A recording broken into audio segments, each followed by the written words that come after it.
All right, let's go over this new 686.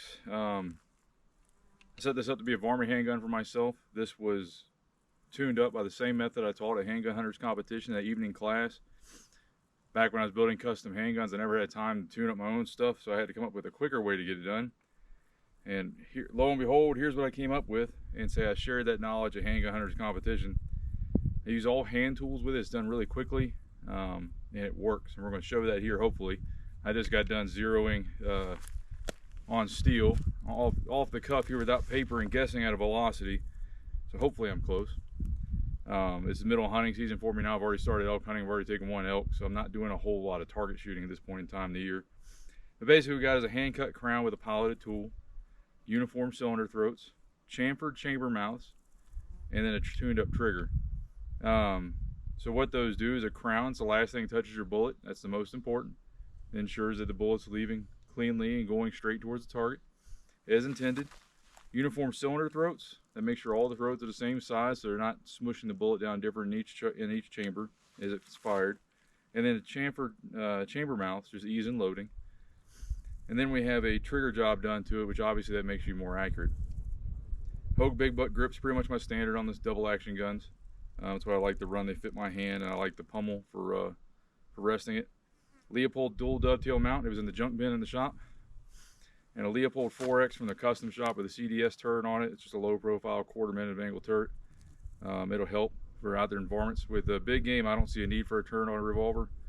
But when you're talking about little varmints like prairie dogs and rock chucks, and you're going to 200 plus yards with them, it's needed. What I'm going to do here on video is I'm going to demonstrate my resting technique.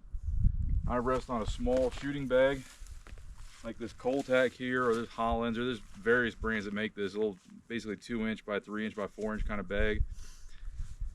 So this is easy for me to carry in the field. If it drops in a pocket, clips on a belt, whatever. It's lightweight. You know, I don't need a big tripod to go hunt. I don't need huge bags. This works everywhere as well. Whether it's a log or a stick or in the prone, I can use this. Whereas a tripod, I can't always set up. Or a great big bag, I might need a bigger structure to set up on. And it doesn't have to be perfectly level either. This thing's going to just sit on the top of this rock, which is a sharp corner. The bag's not level. And I'm going to walk through explaining how I'm resting the gun and all here in a moment on video on how we're doing that. But once again, I'm going to run this, basically a stock 686 with a really light tune-up to it.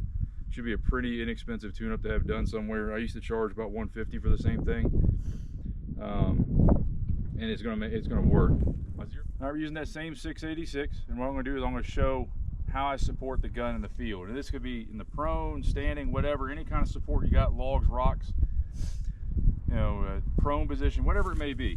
You know, you can use this little bag about anywhere. It's the most functional bag I found in the field. Is any design like this. This one happens to be by Coltac. It's really lightweight. So my Hogue big butt grips, or any bottom of my grip, will work with this. It can be a square bottom on like a single action revolver, whatever, it'll all work. I'm going to place light pressure, no more than the weight of the gun, down on the bag. I'm not bearing down into it, I'm not pushing down, it's just the weight of the gun being supported, so it's steadying my hands.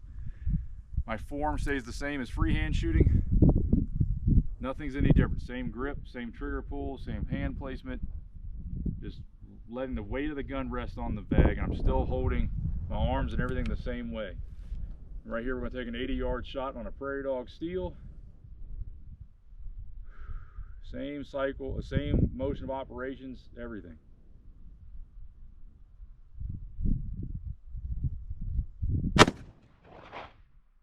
There you have it. Let's do it one more time so you can see it.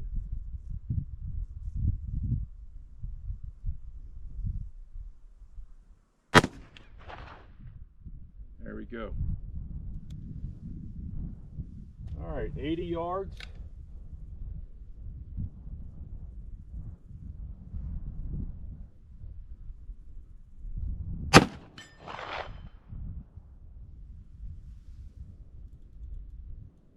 (106 yards).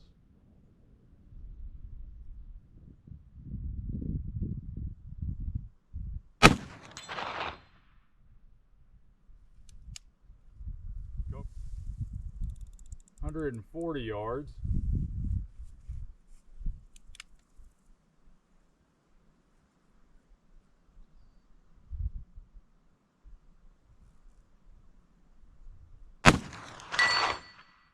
There we we go. 6 minutes of drop to 140 yards, 125 XTP over N110 Starline brass, Winchester small pistol primers. Once again, the same basic tune-up I taught at Handgun Hunters competition. Really basic. It's something you're capable of doing yourself. If you didn't attend the class, maybe we'll offer it next year at Handgun Hunters competition if there's enough interest. Hogue big butt grips. These fit my hands wonderfully. You can get various finger groove alignments to make them fit you. Different palm swells and stuff.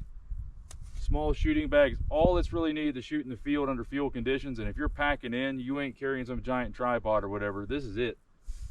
All right, no big shooting bags, just this little thing in your pocket. It's multi-purpose. It works on all kinds of terrain that you have to rest on. It just works. Thank you for watching, and look forward to providing more content on handgun hunting afield.